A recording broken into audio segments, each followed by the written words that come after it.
SEA Portones. 2 años de garantía y 3 controles remotos inviolables. Service los 365 días del año. SEA Portones.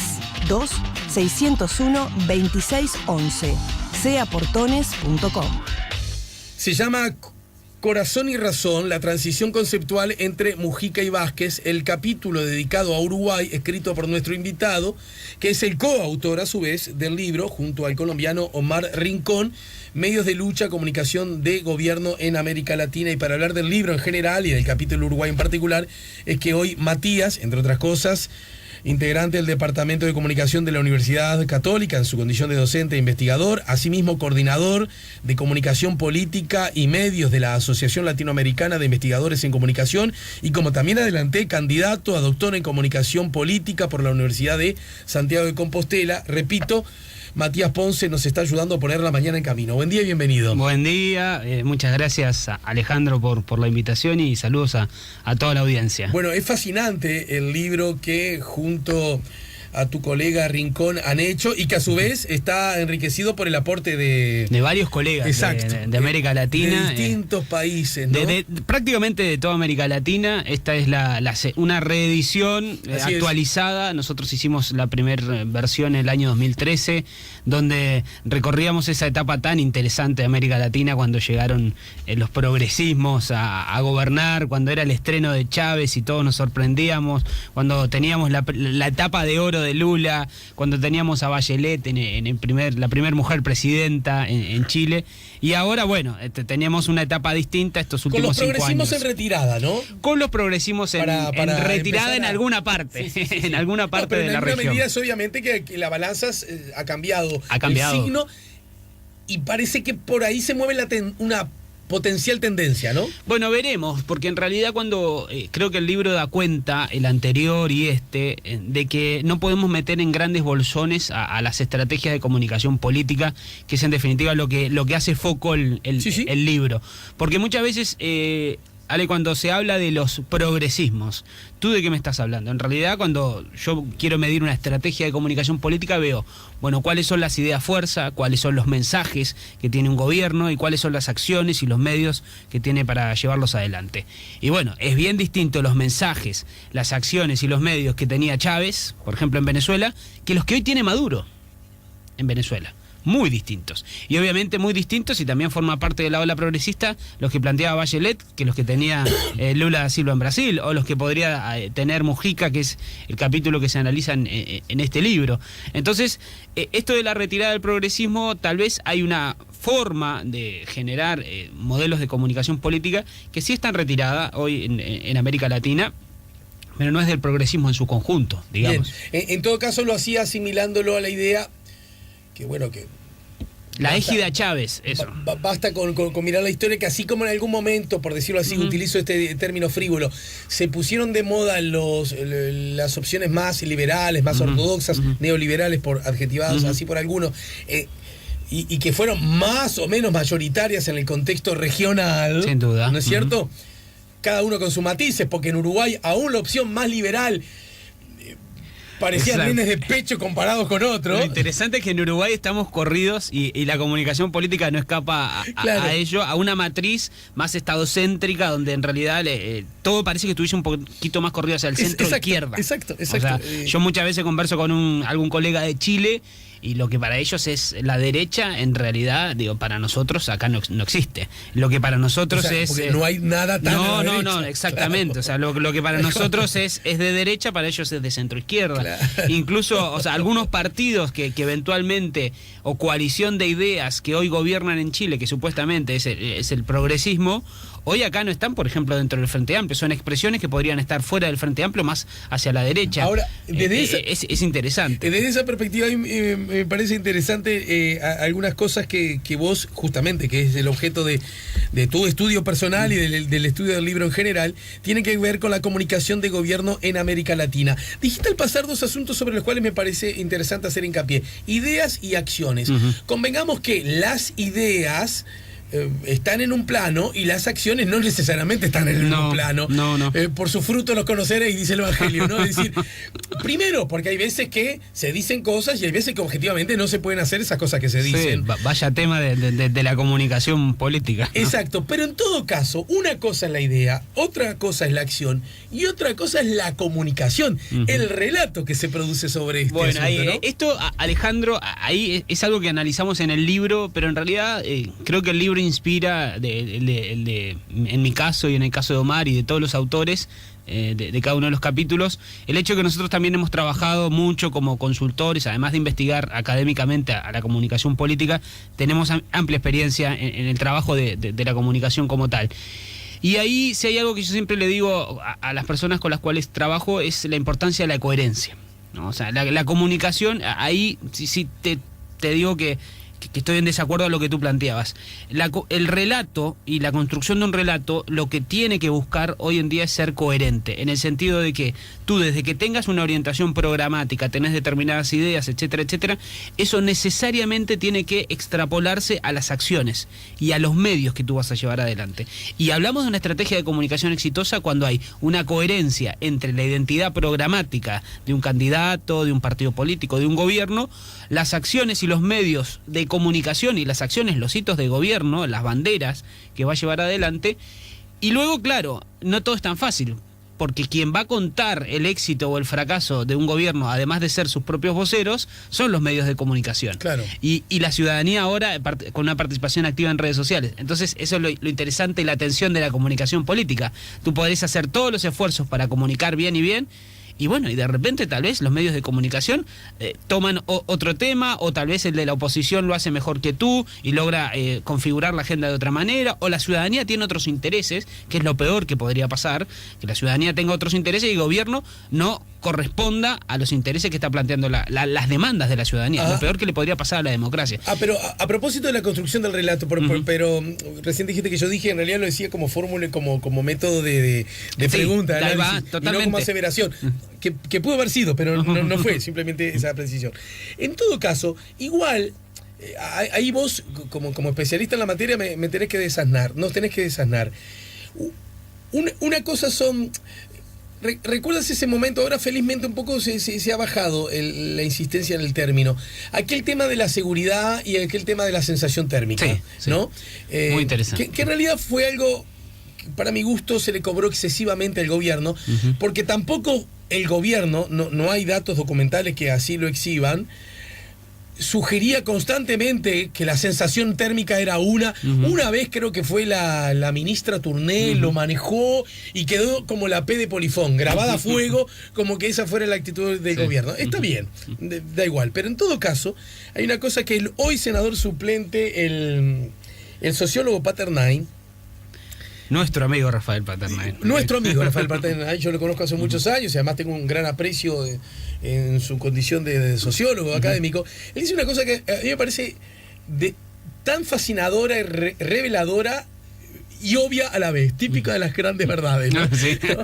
Y dice, la realidad es cómo las personas la viven. Bueno. Entonces, si los uruguayos creen que estamos tan inseguros como México, y en México el número de desaparecidos, de muertos, de delitos no nos entra en la cabeza. Exactamente.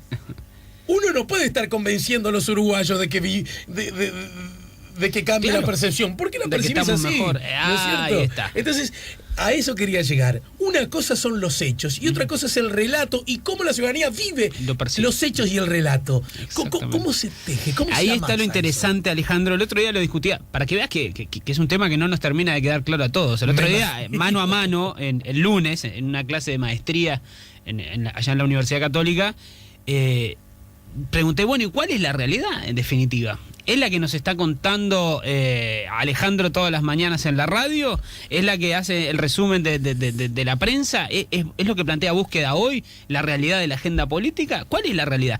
Y ahí está el corazón del análisis de lo que plantea el libro. Cómo, en definitiva, por eso le llamamos medios de lucha, porque en el buen sentido del término, porque también podríamos pasar a un término mucho más gris, espantoso. Recordemos que el libro repasa, en el caso mexicano, la muerte de periodistas, la persecución a periodistas en Venezuela, y digo, casos terribles que el libro hace mención, pero cuando hablamos de la buena batalla de los significados, es eso. Nosotros evidentemente, los gobiernos pueden tener acciones, hechos positivos, negativos, pero hay una forma, una parte de esa verdad que la van a contar el trabajo de los periodistas y por otro lado ahora la ciudadanía a través de la discusión en redes sociales. Y bueno, y ahí es donde se termina de construir lo que se llama la realidad percibida, que en definitiva es la que nosotros tenemos, nuestro pensamiento puede absorber y visualizar, y con eso formamos opiniones, tomamos decisiones, asumimos una conducta frente a un gobierno. Es la batalla de los significados. En la primera parte del libro nosotros hablamos bien de eso para el lector que no está necesaria, que no es periodista como tú, que no está metido en el tema de la comunicación, general, digamos, ¿no? Darle un poco de docencia en el sentido de la comunicación política, qué es lo que es, que no es solamente el marketing político como mucha gente lo conoce ahora, sino que es un tema, un asunto que se ha metido en el corazón de la estrategia de los gobiernos. Te dejo planteada para luego de la pausa entonces esta pregunta para ir de lleno, si podemos, al caso uruguayo, el capítulo que vos en particular analizás. Y tiene que ver, y ese relato, ¿no? Esa construcción de la realidad, ¿quiénes son los que la ejercen? O mejor dicho, porque seguramente es una acción conjunta en donde muchos vectores inciden, ¿no? Pero sería ingenuo suponer que todos inciden con igual incidencia y con igual importancia, ¿no? Obviamente, estar en el poder implica tener más capacidad de generar relato de las cosas. Sí. En ese sentido, lluevo sobre mojado, los medios de comunicación son muy importantes. ¿Quién es el titular seguro en ese cuadro que entra en la cancha? Los gobernantes y por lo tanto él o los partidos que están gobernando ese momento la República, los medios de comunicación, cuyos dueños siguen siendo los mismos, gobiernen unos o otros, es más, gobiernen en democracia o en dictaduras, ¿verdad? Desde ¿quién gana esa pulseada si existe como tal? Y en todo caso nos metemos a hablar del caso uruguayo de inmediato. Bueno, ¿sí? Bien. Estamos poniendo la mañana en camino, estamos conversando, tengo mucha ilusión de esta charla porque me dio mucha ilusión el libro, porque además, entre otras cosas, buen libro, me provocó más preguntas que respuestas. Bueno, es la idea. Matías Ponce, acá en el 98.7. Ya volvemos con La Mañana en Camino.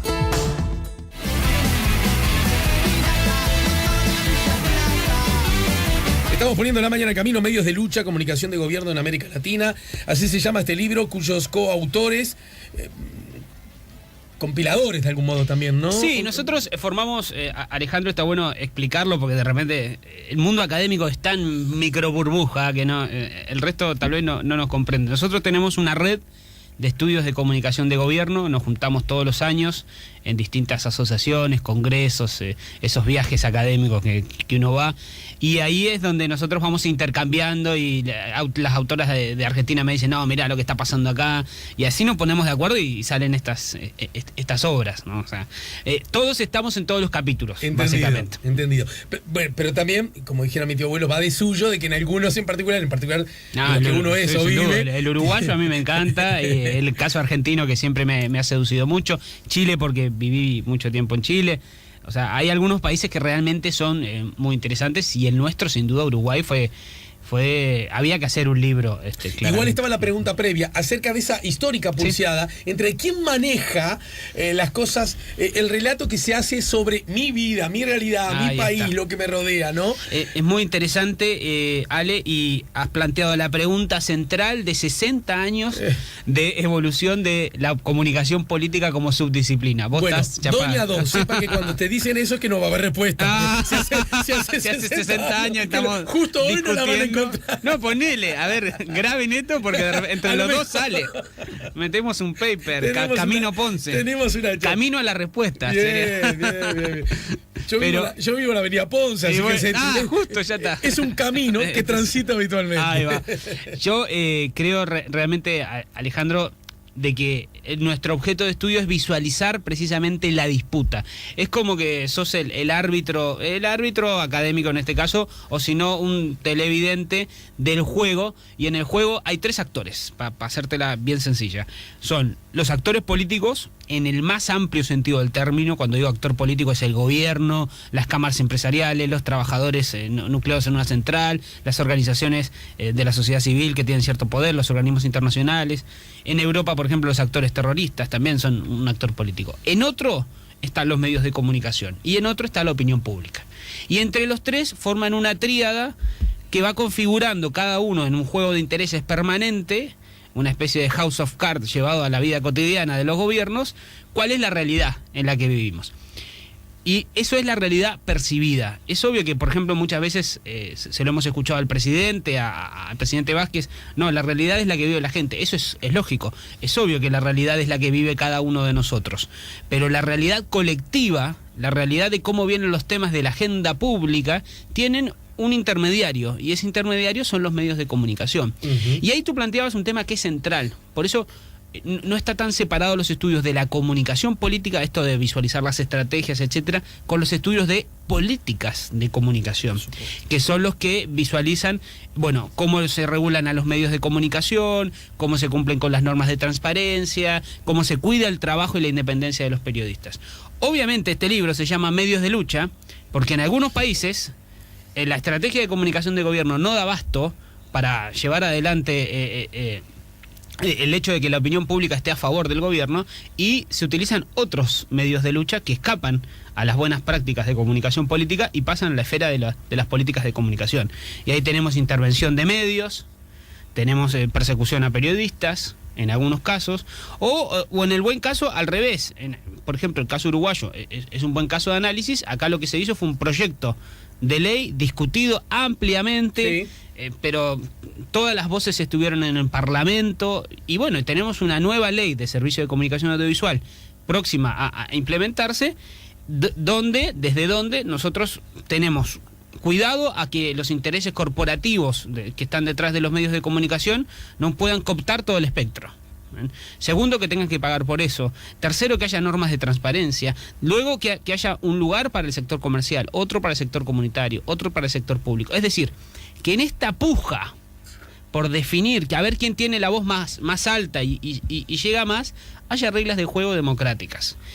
Y eso es muy importante porque en definitiva son las reglas del juego de algo que no es menor, y es cómo nosotros definimos la realidad colectiva, cómo es que nosotros entendemos cuáles van a ser las fuentes de información que tenemos para ver como sociedad cómo es que estamos. Ahora, desde ese punto de vista, y quizás nos permite ingresar al caso Uruguay, hay un asunto que a mí me parece interesante. Primero, en la elaboración a la ley, la conocida ley de medios, como la síntesis, ¿verdad? Sí.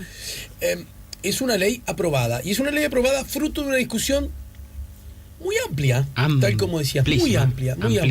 Me he topado en mi condición de actor, además, con compañeros que participaron, compañeros actores a través de la SUA, Sociedad Uruguaya de Actores, de la FUTI. Todos estuvieron en el Parlamento. Y que a mí en algún punto me congratuló, es decir, la amplitud, la fineza, ¿verdad? Y eso podría ser una buena señal desde la perspectiva de calidad democrática de cómo se elabora semejante ley. Ahora, la otra cara de la misma moneda es una ley que está aprobada y que no se aplica. Bueno, que no llega a la cancha. Ahí está. Entonces, a mí me parece que como cuando el padre le dice al hijo, tenés que leer, no seas un vago, lee. Y el hijo nunca ve al padre cazar un libro, ¿verdad? O le dice, no se miente, pero si tocan el timbre y es un cobrador, le manda a decir al hijo, decile que no estoy.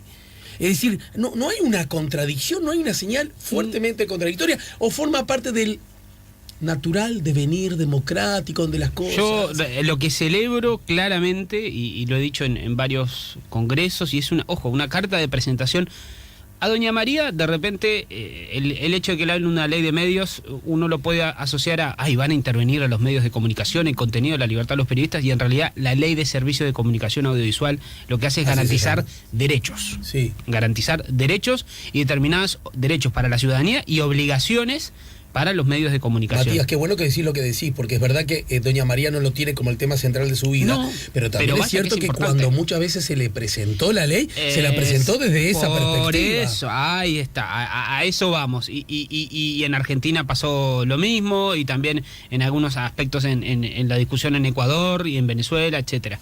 Ahora, Alejandro, la ley de por sí y la governance, que es la forma en que se discutió la ley, ya es una excelente carta de presentación, es un éxito para Uruguay. Eso ya es un éxito para Uruguay y nos distinguimos de la región. O sea, basta ver el conflicto en Argentina, que nosotros lo repasamos en el libro, en el capítulo claro, argentino. claro. O sea, en Argentina lo que hizo el gobierno en cierta medida fue reemplazar sectores de la oposición que no daban en la altura con la intensidad del discurso político, y lo llevó al campo, al sector del campo y al sector de los medios de comunicación, Así es. concretamente Clarín, y vamos a darle a Clarín. No discutía con adversarios políticos, No. ni Era con partidos, con otros. era con el Da- campo y construyó, Clarín. Exactamente, construyó otro relato. Acá en Uruguay, todo lo contrario. Obviamente que habían distintos puntos de vista, se sentaron a negociar en el Parlamento, se cumplió con llegar a esa ley, y estoy en el entendido de que se están generando todos los pasos necesarios para la aplicación de esa ley. No habría que ver entonces esta potencial Yo como objetiva demora como analista como un no lo veo, problema. al revés. Nosotros en la región, todo el mundo, cada vez que voy a un congreso, nos dice, qué bien la ley de Uruguay, qué increíble, etcétera, etcétera. Y bueno, sí, se podrá demorar más o menos en la aplicación, pero es un tema, Igual es un caso de estudio. No todo el mundo piensa que es una buena ley, ¿verdad? No todo el mundo está de acuerdo. Desde mi punto de vista como analista, en eso, en una oportunidad, bueno, con Mario Vergara, un amigo académico, además de su rol político, escribió un libro llamado Las reglas del juego en Uruguay. Yo escribí la parte de comunicación, Sí. y ahí aclaraba Estás que... hablando del presidente del Banco Central, ¿no? Estoy hablando de Mario, ¿sí? Ahí aclaraba... Que después publicó las nuevas reglas, ¿no? Las Claro, nuevas reglas. yo participé en las nuevas reglas. Sí. Cuando él escribió las reglas del juego en Uruguay, yo era un pibe de Era muy facultad. ¿no? buenicito. Pero en las nuevas reglas del juego, que participé en la parte de comunicación, ahí señalaba que precisamente lo importante es que hayan reglas de juego claras. Claro. Que no sea a gusto o a discreción del actor político de turno. No, acá Uruguay se dio reglas de juego claras. No dije que Matías es modelo democracia, modelo recuperación democrática, ¿no? Sos de 1985. Sí, yo soy de esta etapa. Corazón y razón, la transición conceptual entre Mujica y Vázquez. Y cuando uno, bueno... ¿Qué título? ¿Es buen título? Es al capítulo uruguayo. Vos decís, Mujica no es el típico personaje presidencial que uno pudiese ver en la serie House of Cards. No es Frank Underwood, bueno, el protagonista, ¿verdad? Qué actor. Qué actor. Esos actores que hablan cuando no hablan. Exactamente. Qué maravilla. Tremendo. Cuánta envidia. No aspira a vivir en una residencia como la Casa Blanca, ni tampoco su compañera tiene el estilo de Claire Underwood. Qué actriz. Qué actriz. Y permítame, yo soy heterosexual. ¡Qué mujer! Mujica sorprende a propios y ajenos, y esa es la receta con la que el expresidente gobernó comunicacionalmente a Uruguay durante el periodo 2010-2015. Agrega el autor, nuestro invitado, las preguntas que atraviesan a todo el sistema político y a buena parte de la literatura que se ha dedicado a revisar su estrategia de comunicación son: ¿cuál es el secreto que esconde el político octogenario respecto a su estrategia de comunicación? ¿Cuál fue el relato que construyó en su gobierno? ¿Y qué lo diferencia de su antecesor y posterior sucesor Tabaré Vázquez? Las respuestas a estas y otras interrogantes se encuentran a continuación. Y créanme, esto es un asunto que quiero destacar, que en y en líneas generales, en casi todos, uno no encuentra un panorama muy árido ni hermético para transitarlo, con lo que se vuelve un libro de consumo masivo, ¿no? Sí, Quiero es la decir, idea, es la idea y es el desafío que tenemos, Alejandro, el desafío que tiene la academia. Creo que nuestra universidad en ese sentido lo ha trabajado muy bien. Nosotros somos muy exigentes en el tema de investigación, de escribir en esto de las revistas arbitradas, toda esa producción científica, pero al mismo tiempo, Alejandro, hay que también compartir y divulgar la producción de conocimiento. Y para ello tú tienes que hacer esfuerzos de divulgación. Y esto es un esfuerzo de divulgación. Eso, y en ese contexto... Es escribir de manera de que todos lo podamos comprender y discutir, y a ver cómo discusión. encuentra autor el equilibrio suficiente para contar lo que promete en el capítulo en una breve nota de radio y a su vez no desestimular para la compra del libro, porque también eso es importante. Dejar la promesa. Al revés, para que vengan más ganas. Es decir, voy justamente a esas preguntas. ¿Qué diferencian el esquema, la forma, el método de comunicar que tiene José Mujica al que tiene su antecesor y sucesor y hombre que ya tiene un lugar ganado en la historia desde la perspectiva excepcional? 2 veces presidente de la República. 2 veces presidente. Eso le ha pasado a muy pocos individuos en Uruguay, ¿no? Sí, y el primer, uno de ellos está ahí. Y el primer presidente de una fuerza política de izquierda que llega después de todo un siglo. Primer intendente, además, con todo lo que implicó, exactamente, ¿no? Sin duda que Tabaré Vázquez, en el primer libro dedicamos el capítulo a hablar sobre la comunicación de gobierno de la primera etapa, y ojalá en el próximo libro, en el 2000 no sé cuánto, podamos hablar de esta etapa. Lo interesante de comparar a Vázquez y a Mujica, así como nos podría pasar con cualquier actor político, es que los dos tienen una construcción de identidad política bien distinta, pero lo interesante es que en el concierto Frente Amplista, los dos integran el mismo partido político. Es tan amplio el Frente Amplio que estas dos identidades políticas bien distintas en sus modelos de comunicación política pueden convivir perfectamente. Eso no quiere decir que no haya, como lo planteamos en el capítulo, durante el gobierno de Mujica, una especie de tironeos en el sentido del eventual desorden de la agenda pública, cuando uno señala, plantea un tema, pero después no necesariamente lo coordiné con el resto de los actores del gobierno, con el resto de los actores de la fuerza política, o di la exclusiva a determinado periodista y después en realidad resulta que tengo que salir a aclarar, o el rol que jugaba en ese momento Diego Canepa de salir a pelear en la cancha con los medios. Prosecretario de la Presidencia. Exactamente, y las declaraciones que realizaba Mujica. Había que hacer un capítulo específico sobre Mujica. En el libro nos encontró en el corte de que empezaba el nuevo gobierno de Tabaré Vázquez. Entonces el capítulo, si bien plantea algunas similitudes y diferencias, continuidades que se dan entre los modelos de comunicación de los gobiernos del Frente Amplio, hace hincapié claramente en el gobierno de Mujica, porque el gobierno de Mujica... Es obvio, o sea, es la estrella fue la estrella en materia de comunicación política, pero por el personaje. Claro. Tal vez no la comunicación del gobierno, fue la comunicación del personaje político Pepe Mujica, y no incluso el presidente, la institución presidencial. Si uno, por ejemplo, se sentase hoy y visualizase la estrategia de comunicación del gobierno de Tabaré Vázquez, y uno dice, es una estrategia de comunicación que tiene canales aceitados de comunicación, son fijos y todo el mundo los conoce, la producción periodística los conoce, si quiere conocer la opinión del gobierno sabe hacia dónde ir, cuáles van a ser las instancias, el Consejo de Ministros, tiene una marca que es la del gobierno de cercanía, tiene instancias de producción de comunicación y de contacto, ahora están los nuevos informes temáticos por televisión y radio que buscan dar un giro. O sea, hay una nueva estrategia de comunicación bien fija y bien aceitada. En el gobierno de Mujica, y la estrategia es Mujica, la estrategia es el Pepe. Eso es lo interesante, Alejandro, y lo hace, a ver, uno sale para afuera del Uruguay y todo Uruguay es Mujica, Suárez y la marihuana.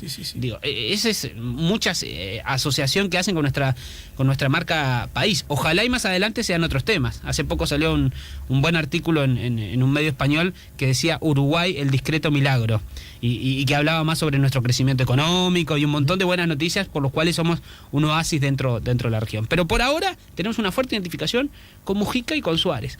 Y en su momento Mujica fue catalogado por The Economist, año 2013, como el presidente más pobre y popular del mundo.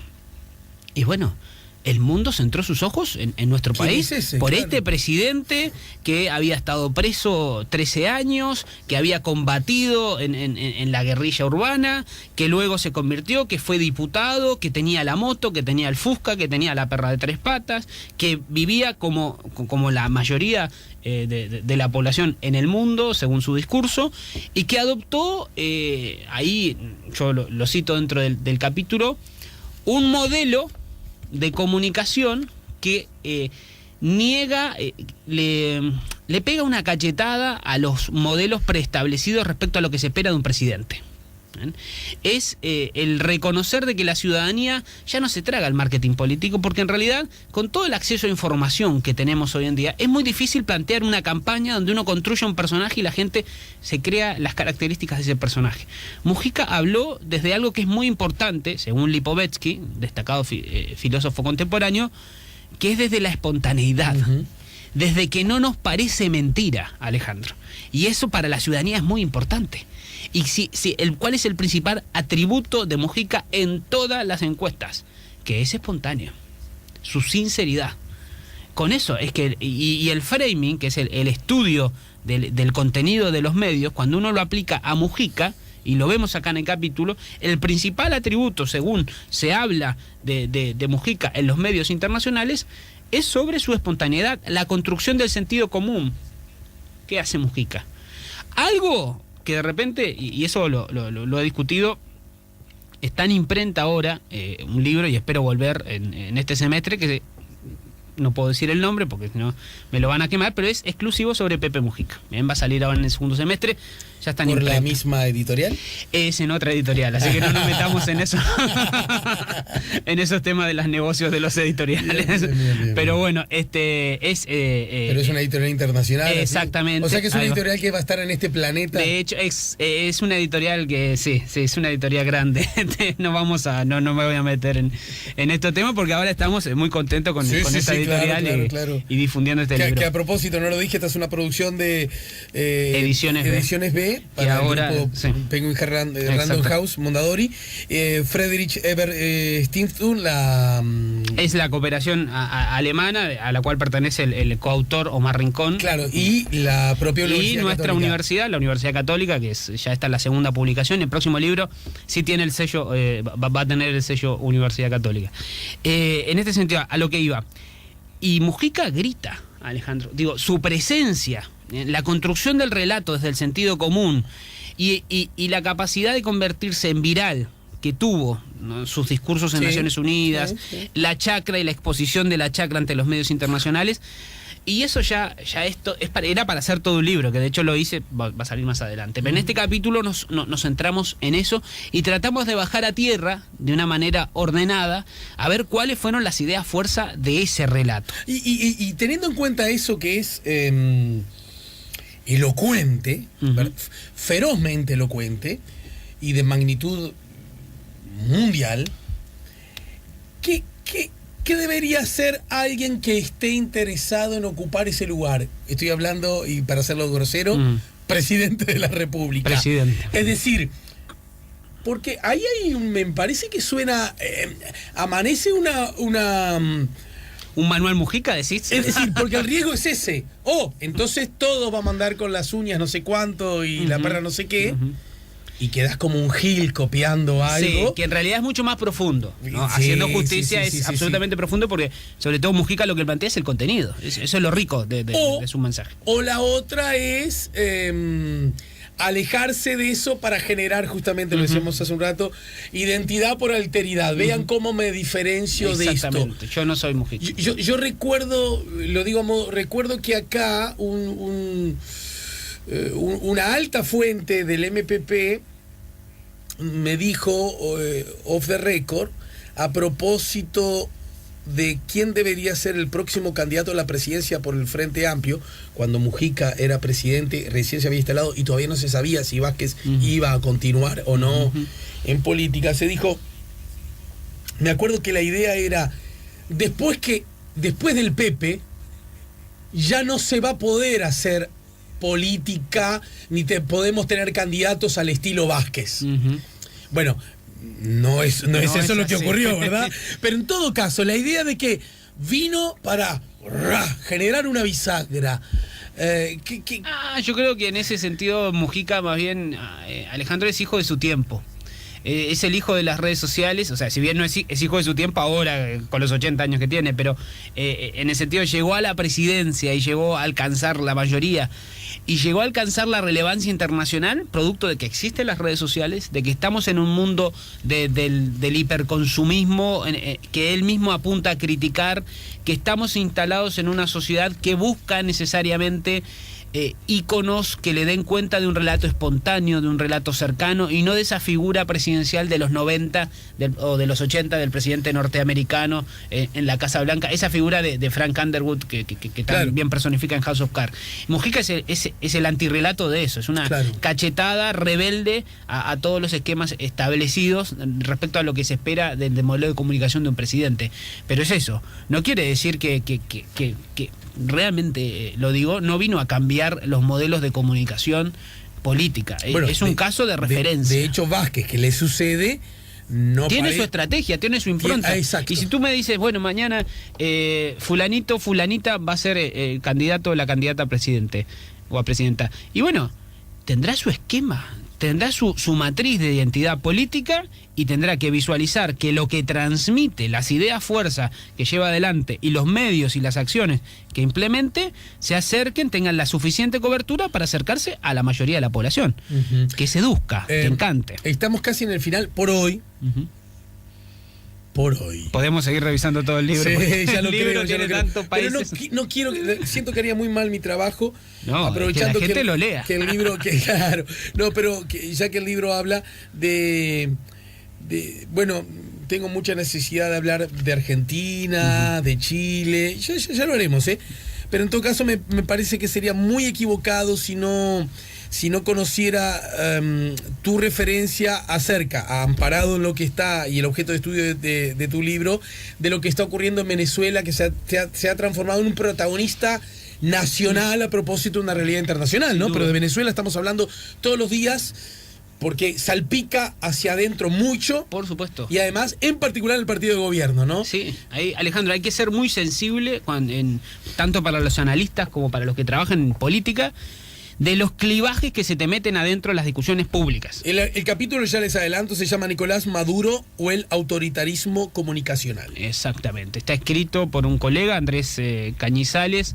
Andrés es profesor de la Universidad Católica Andrés Bello y bueno, ha sido no solo por este capítulo, sino que es un perseguido hoy del Marcelino Bisbal también del régimen, y Bisbal que también trabaja con él, no es el cantante, es un profesor de la misma universidad. A ver, Venezuela, Alejandro, si hay algo que tenemos claro en modelos de comunicación política, es que no es lo mismo el planteo que hizo al inicio Chávez de lo que hoy existe con Maduro. Y cuando uno habla de comunicación política, habla de la relación con los medios de comunicación se volvió mucho más tensa, pero literalmente tensa en el sentido de cuando hablamos de... Hay distintos índices, está el informe de Reporteros Sin Frontera, de Freedom House, que miden qué tanta libertad tiene la prensa para ejercer su trabajo. Pero en Venezuela estamos en niveles alarmantes, tantos como los mexicanos, en el sentido de persecución a periodistas. No los están matando necesariamente en Venezuela, pero sí les están haciendo la vida muy difícil. Después, la estrategia de cooptación de medios. Otra forma de visualizarlo es cómo tú construyes el relato, si es un relato que va a lo centrípeto, es decir, a tratar de buscar discusiones en el centro para negociar con las contrapartes, o son relatos polarizados. Y bueno, el relato claramente de Maduro es muy polarizado, ¿no? Es absolutamente polarizado, es totalmente, y atento a la palabra total, de totalitario, en el sentido de que, y con mucha autoridad y autoritarismo, ¿no? Autoritarismo, sin llegar a hablar, en mi caso, de una dictadura, pero sí, evidentemente es una democracia absolutamente fallida. A propósito, fallida. Me decepciona, pero esto es una cosa, ya ni como comunicador, como ciudadano, que a veces el sistema político de nuestro país esté tan obsesionado por adjetivar, catalogar, como si justamente los corrimientos hacia un nivel de autoritarismo, de totalitarismo, en definitiva, de pérdida de calidad democrática y de vigencia de libertades ya no fuera suficiente para alejarnos de Venezuela, aunque no necesariamente aplique no va a cambiar dictadura, ¿no? No va a cambiar absolutamente. Siento que empobrece en lugar de que sigue siendo un gobierno, y acá lo digo como un politólogo, un gobierno democráticamente electo en su momento. Pero después si tú ves cuáles son los requisitos para visualizar si tenemos una democracia o no, y bueno, y en Venezuela no hay diversidad de fuentes de información, no hay libertad de expresión, hay persecución a la oposición, no hay separación de poderes, eso nos quedó clarísimo, hay una intervención brutal de los poderes, y hoy hay un Estado de Derecho que es precisamente la antítesis de lo que plantea el Estado de Derecho. Por lo tanto, la acción del Mercosur desde esa perspectiva parece justificada, ¿no?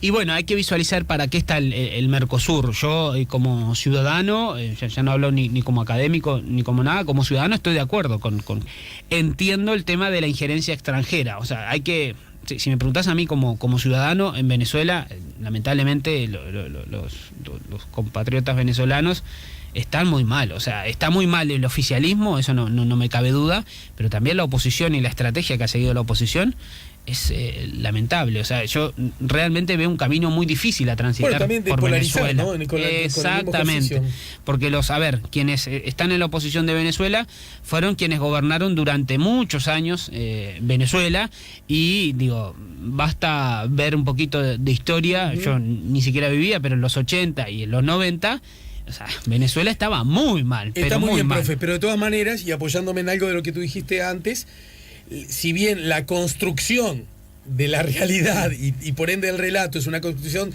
que tiene muchos actores, convengamos que la relevancia, la importancia, la responsabilidad y la incidencia que tienen los gobernantes siempre es mayor que la que no gobiernan. Claro, eso. Entonces, sin duda. Esta lógica que yo advierto a veces, sí, pero ¿cómo vas a criticar al gobierno de Maduro si la oposición? Para. No, pero gobernar. Está en el poder, tiene los medios de lucha. Tiene el poder que plantea el libro, tiene todos los medios de lucha. Exacto. Y tiene las reglas del juego para administrarlas, y tiene el poder, que en última instancia, si uno lee el libro de manera transversal, te queda esa sensación de, y al final esta gente, ¿para qué está en el poder? ¿Está para implantarnos estrategias de comunicación que lo ensalcen a él o a ella como partido? ¿O realmente hay un relato que apunta a mejorar la calidad de vida de los latinoamericanos, que hemos estado bastante golpeados en la historia en general, y que muchas veces estamos reclamando, bueno, estrategias de comunicación tal vez no tan invasivas, pero sí un poquito más efectivas en mejorar la calidad de vida? Bueno, esa es un lindo puntapié inicial para ¿La forma o el fondo? ¿No? ¿La forma o el fondo? ¿Para qué hacemos todo esto, no? Bueno, me seduce la idea de que apoyados en esta baldosa nos quedamos allí. Que puede quedar media floja, ¿eh?